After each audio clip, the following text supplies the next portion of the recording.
A palavra shonen em japonês significa literalmente garoto ou jovem. No universo dos animes e mangás, o termo não define exatamente um gênero, mas sim um público-alvo. As obras shonen são em tese criadas para meninos adolescentes. No entanto, com o passar dos anos, shonen deixou de ser apenas uma categoria de revista e se tornou algo maior, um símbolo de superação, coragem e amadurecimento. O shonen nasceu nas revistas japonesas dos anos de 1950 e 60. E aí temos o exemplo das revistas Weekly Shonen Magazine e mais tarde a mais famosa e importantíssima Weekly Shonen Jump. Nessa época, o Japão, pós-guerra, vivia uma fase de reconstrução histórica crucial, e o shonen refletia exatamente isso, essa vontade de se reerguer. As primeiras representações traziam protagonistas simples, determinados e ingênuos, que aprendiam com cada derrota que sofriam. Entre os pioneiros estão Astro Boy, de Osamu Tezuka, que é um menino robô que questionava o que é ser humano, Dragon Ball, de Akira Toriyama, que nos anos 80 se consolidou aquela estrutura clássica, né? O herói que treina, supera seus limites e busca sempre algo maior. Hokuto no Ken também foi uma obra extremamente importante para a época, entre muitas outras. A partir dessa base, o Battle Shonen, subgênero focado em lutas e crescimento, se tornou o pilar do entretenimento juvenil japonês. Nos anos 90 e 2000, o shonen se expandiu e ganhou proporções míticas, vivendo sua famosa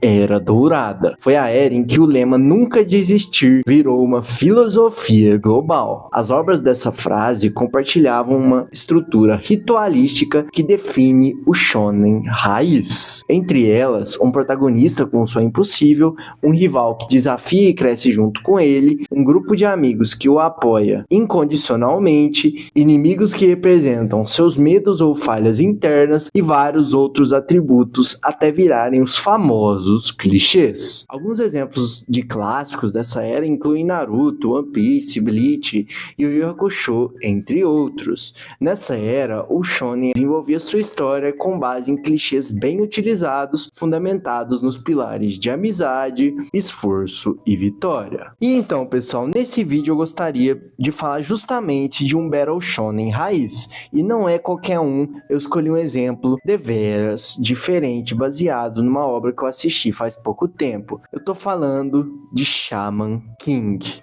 E claro que eu poderia falar de diversas obras, Naruto, Dragon Ball, Hunter x Hunter, Slandunk. E eu escolhi Shaman King porque é uma obra muito divertida, bem adaptada e que muitas pessoas ainda precisam conhecer, porque é uma obra que merece certo reconhecimento. Uma obra muito boa que, assim, tem várias versões dela, a gente vai se adentrar isso mais pra frente no vídeo, mas é uma obra extremamente interessante que merece ser comentada. Se você não conhece, você pode ver esse vídeo aqui, que assim, eu vou tá falando ali spoilers que vão mais te motivar a ver a obra do que vão realmente estragar a sua experiência, entendeu? Então eu recomendo que você veja esse vídeo até o final, caso você tenha interesse em saber como é que funciona a obra e por que a obra é considerada um shonen raiz. E assim, não é porque o título do vídeo é como criar um shonen raiz que Shaman King é um shonen brabíssimo a ser seguido, tá ligado? Não, Shaman King não é a melhor coisa do mundo, só que assim, é um exemplo que eu quis trazer para falar desse tema de shonen raiz, dos aspectos que uma obra precisa ter para ser chamada de shonen raiz e falar um pouco mais especificadamente da obra, enfim, de como a obra funciona e de como a obra pode nos mostrar os seus ensinamentos para que todo mundo possa não só se divertir, mas também enriquecer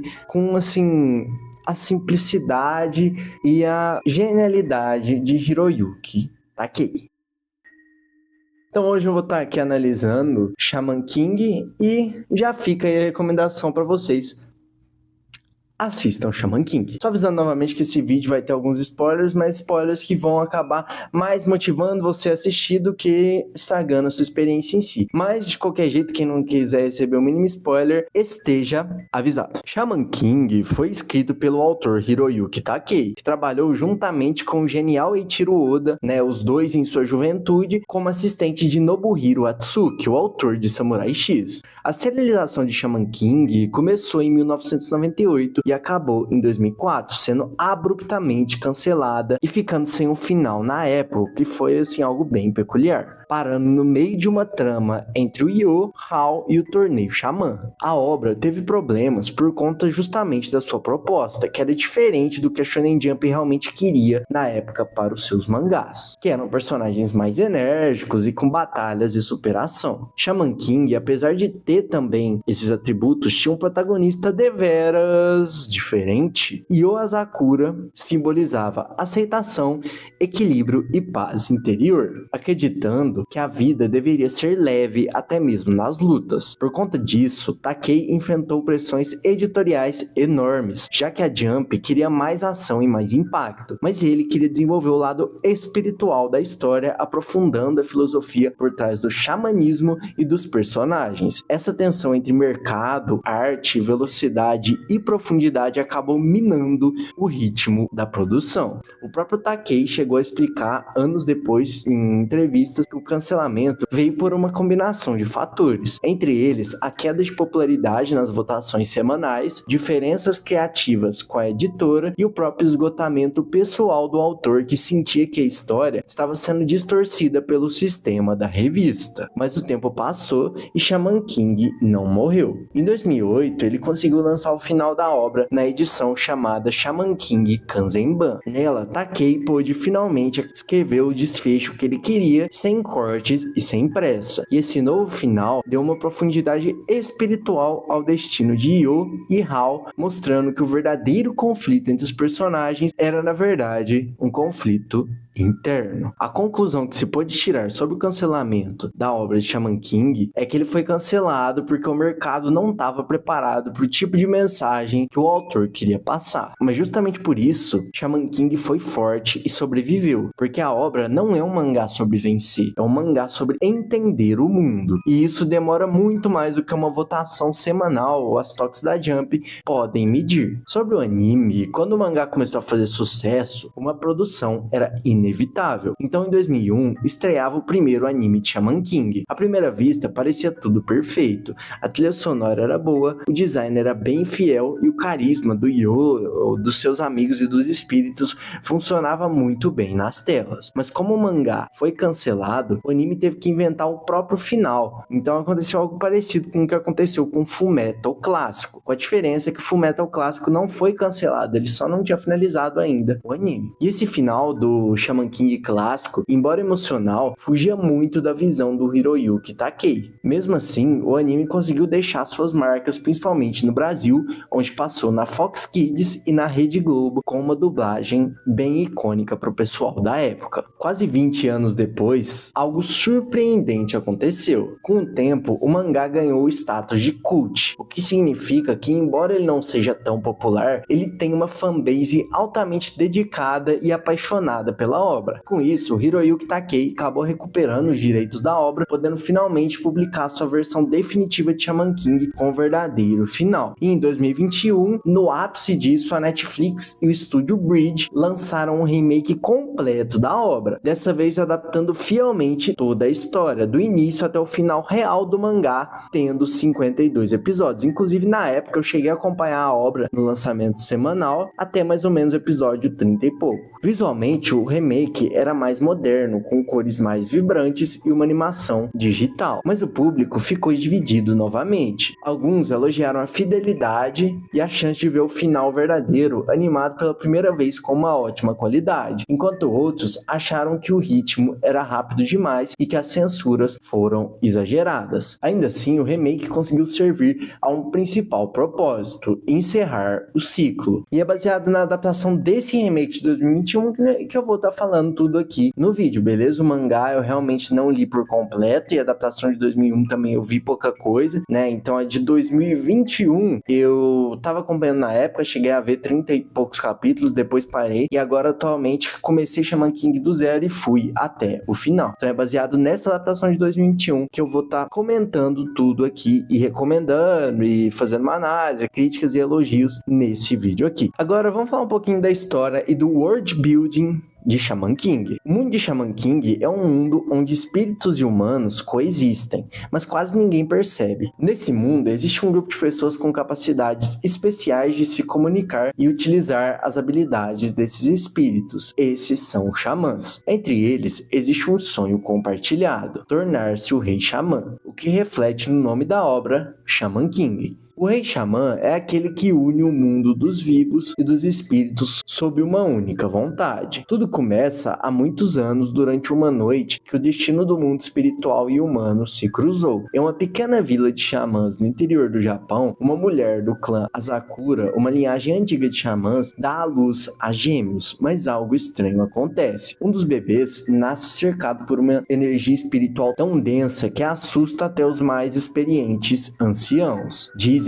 que aquele era o bebê amaldiçoado, a reencarnação de um antigo feiticeiro maligno chamado Hao, que havia tentado dominar o mundo espiritual séculos atrás. Esse bebê sai flutuando e prometendo um dia voltar quando houver a luta xamã para decidir o próximo rei. O outro recém-nascido, puro e tranquilo e diferente de seu irmão, recebe o nome de Io Asakura, que é o nosso protagonista. Anos depois, Io cresce como um garoto aparentemente preguiçoso e despreocupado, mas também com um dom raro, a capacidade de ver e se comunicar com espíritos. Sem saber, o jovem herda não só o poder da linhagem Asakura, mas também o peso de um passado que o mundo acreditava ter enterrado. A história possui uma única saga, que é a luta xamã. Nessa saga, Io conhece alguns xamãs que acabam por virar seus amigos e companheiros de batalha, mesmo que no final só um será o Rei Xamã. Cada um desses personagens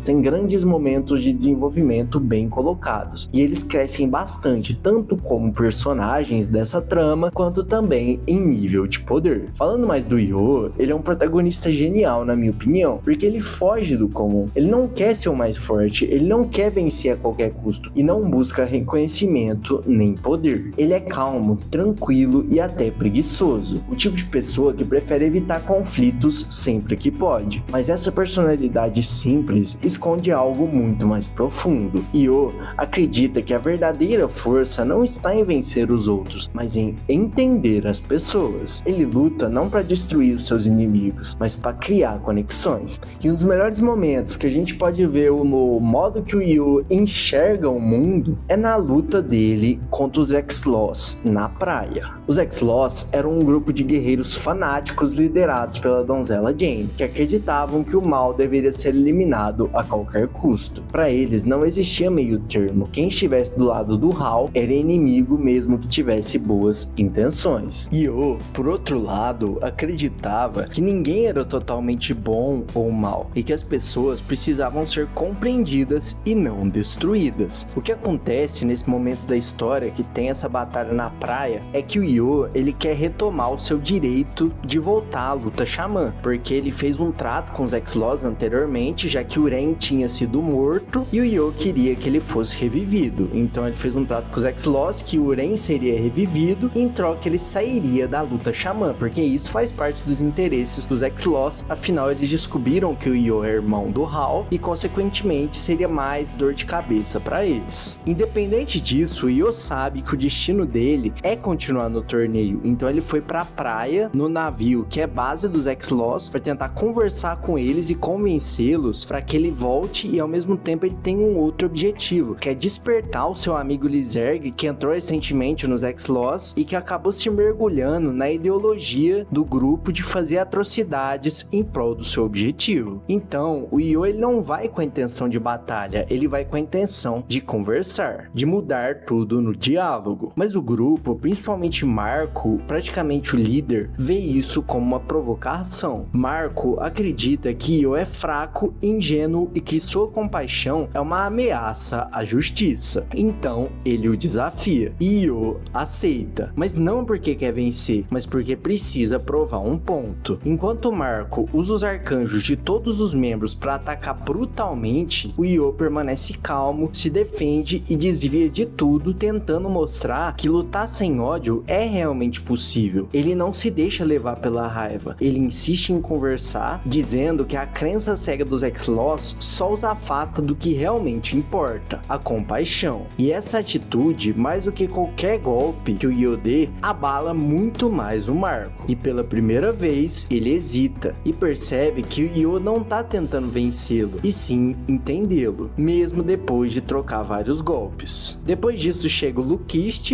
e aí nós temos um aprofundamento no Marco, no desenvolvimento dele, enfim, a gente conhece mais da história dele, mas dessa parte eu não vou me adentrar muito. No fim, o Io não derrotou o Marco fisicamente, mas saiu vitorioso de outra forma. Ele não destrói os X-Laws, mas planta neles uma semente de reflexão que vai crescendo ao longo da história. Lizerg, ao ver tudo isso, começa a perceber que o Io tem algo que nenhum outro guerreiro possui: a força de lutar sem odiar. E essa luta resume bastante quem é Asakura Io, um garoto que acredita que a empatia é mais poderosa do que qualquer habilidade, poder ou espírito. Enquanto o mundo de Shaman King gira em torno de batalhas, Io prova que o verdadeiro desafio é enxergar o outro, mesmo quando o outro quer te destruir. Por isso, ele consegue transformar até batalhas em momentos de empatia. Mesmo quando enfrenta alguém extremamente perigoso, o Io tenta compreender o motivo por trás daquela luta, por trás daquelas ações do seu inimigo. E muitas vezes, isso muda completamente quem tá do outro lado. Essa forma de agir reflete o tema central de Shaman King, que é o equilíbrio entre o mundo humano e espiritual. O Io não usa os espíritos como ferramenta de poder, ele os respeita como parceiros. E essa harmonia é o que o torna um verdadeiro xamã. Então, no fim, o que faz do Io Asakura um dos melhores protagonistas já criados é o fato que ele mostra um tipo de força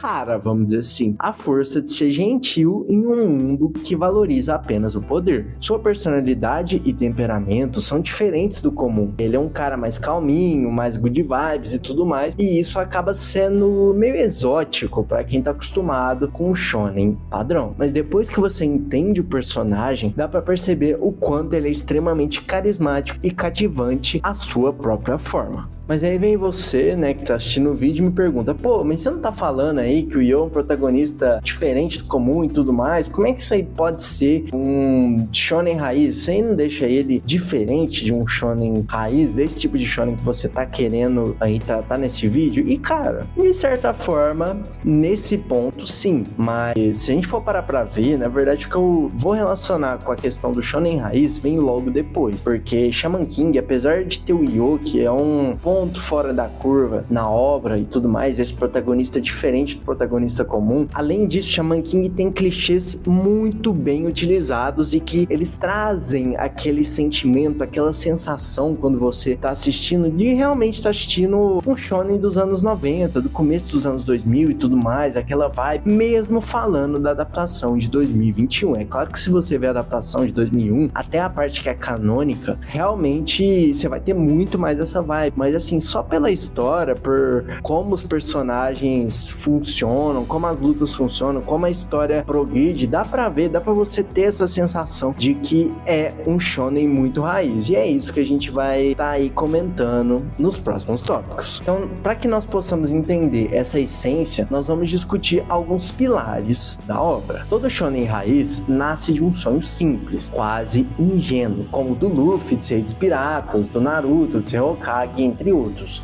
O Io, ele quer ser o rei xamã, mas o motivo por trás é o mais puro e trivial possível. É simplesmente para ele viver tranquilo, para ele ficar de boa. Não é ambição, é uma serenidade. E é justamente essa pureza que o conecta com o espectador. O herói que não quer dominar, mas viver bem. Mesmo personagens secundários seguem sonhos simples e humanos. E essa essência devolve ao gênero o que ele sempre teve de mais bonito: a ingenuidade sincera de quem acredita que o mundo pode mudar, começando por dentro, indo atrás de seus sonhos. Nenhum shonen raiz é completo sem o rival que espelha o herói. Em Shaman King, esse papel principal pertence ao Hao Asakura, um ancestral do Io e ao mesmo tempo seu oposto perfeito, sendo seu irmão gêmeo nessa reencarnação. Além disso, a maioria do próprio grupo do Io, dos seus amigos, em algum momento chega a ser um pouco antagonista, e depois volta a ser amigo, depois antagoniza mais um pouco, deixando a trama bem mais tensa e mais bem construída, fortalecendo ainda mais os laços de todos. Os X-Laws, por trazerem Lizard para o seu lado, também têm uma grande importância como rivais, antagonistas, enfim. Voltando para o Hal, que é o principal rival e antagonista, o objetivo dele final, independente do método que ele faz, também é criar um mundo de paz, mas ele acredita que isso só é possível eliminando a humanidade imperfeita. É a mesma meta do Yo, mas com uma ideologia invertida. E essa oposição lembra rivalidades clássicas, como Goku e Vegeta, Naruto e Sasuke, mas em Shaman King a rivalidade acaba sendo mais filosófica do que emocional. O Hal não é apenas o inimigo, ele é o espelho do que o Yo poderia se tornar se deixasse o rancor dominar a sua serenidade. É uma luta entre duas formas de buscar o mesmo ideal. E essa construção mostra outro aspecto do shonen raiz. O vilão não é apenas um obstáculo, mas uma parte do herói. E é bem literal nessa questão, já que eles literalmente são gêmeos. E é muito interessante como o Takei consegue filosofar tanto em um shonen simples que não tem grandes complexibilidades, mas independente disso acaba tendo uma grande profundidade. Em vez de simplesmente derrotar o Hal,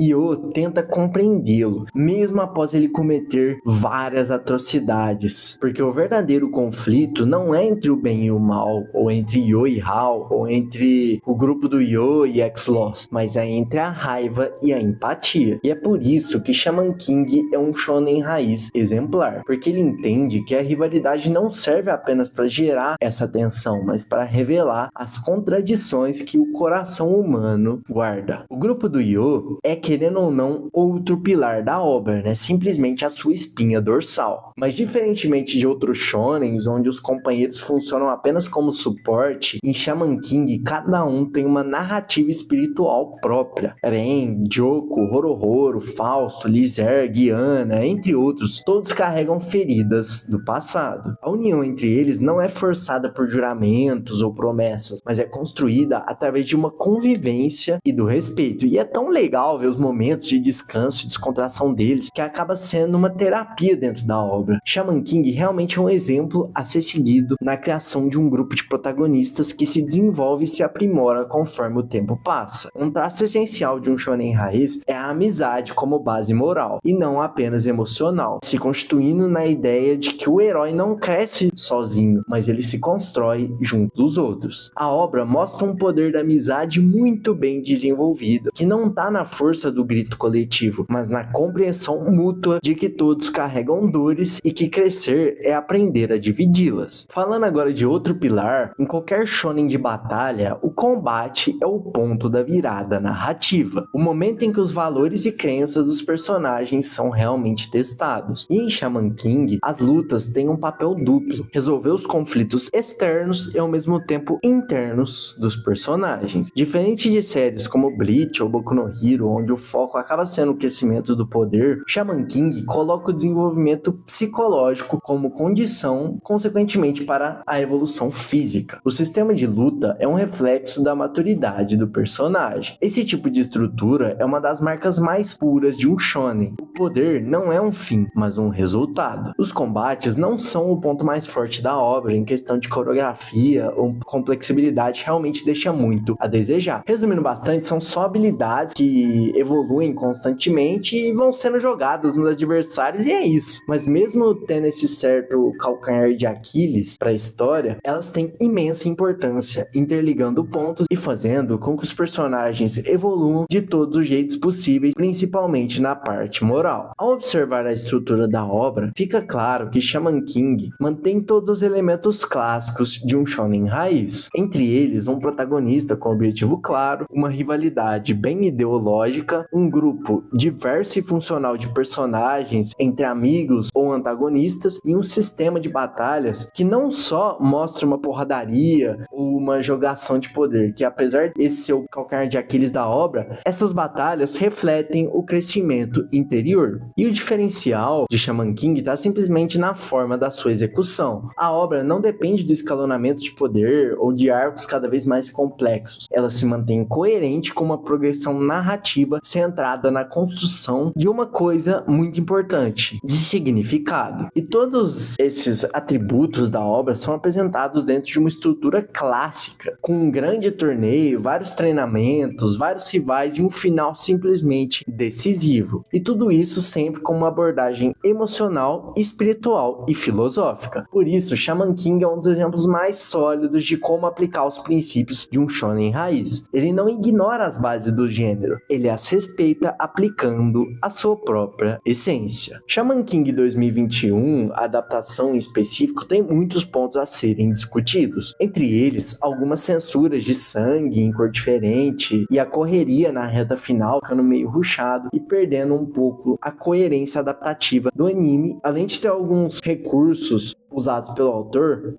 que não são tão interessantes, como por exemplo várias mortes e ressurreições de personagem como se não fosse nada. Mas independente de tudo isso, em sua maioria, ele cumpre o seu papel de forma excelente, porque o que mais importava nesta adaptação era finalizar a obra de forma fiel, de acordo com o que pensava e idealizava Hiroyuki Takei. Então a minha experiência vendo Shaman King foi uma experiência muito boa e muito divertida. Eu recomendo muito pra vocês, é uma obra que assim, vocês podem ver sem comprometimento, não precisa ficar preocupando, tipo assim, nossa, eu preciso lembrar do negócio que aconteceu no terceiro episódio e tudo mais. A história é muito simples, é uma estrutura muito simples, mas que tem uma riqueza, cara, muito grande, uma riqueza filosófica, espiritual e tudo mais, muito grande. E apesar de não ter lá as melhores lutas, o melhor sistema de poder, é muito legal ver como é que o autor junta todos esses atributos e consegue trazer diversos ensinamentos que, assim, podem ser imensamente aplicados na vida real. E é aqui que nós voltamos ao nosso título, como criar um shonen raiz. O shonen raiz não é definido pela sua data de publicação, mas pela sua essência. É uma crença inabalável no potencial humano, na capacidade de superar não só o inimigo, mas a si mesmo. E Shaman King nos lembra que no coração de todo grande battle shonen, a luta mais importante é sempre o que acontece dentro de nós, mostrando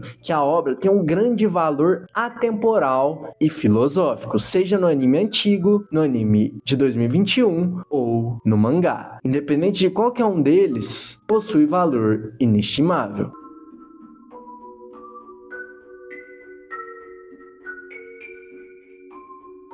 Então é isso, rapaziada, o vídeo foi esse, espero que vocês tenham gostado, né? Eu quis bater muito nessa tecla do shonen raiz e tudo mais, e dos ensinamentos de Shaman King, porque realmente eu gostei bastante. Eu espero que vocês enriqueçam também, tanto assistindo a obra ou com o meu vídeo também. Espero que vocês tenham gostado. E é isso, espero estar voltando aqui mais vezes. Valeu, falou, até o próximo vídeo. Fui!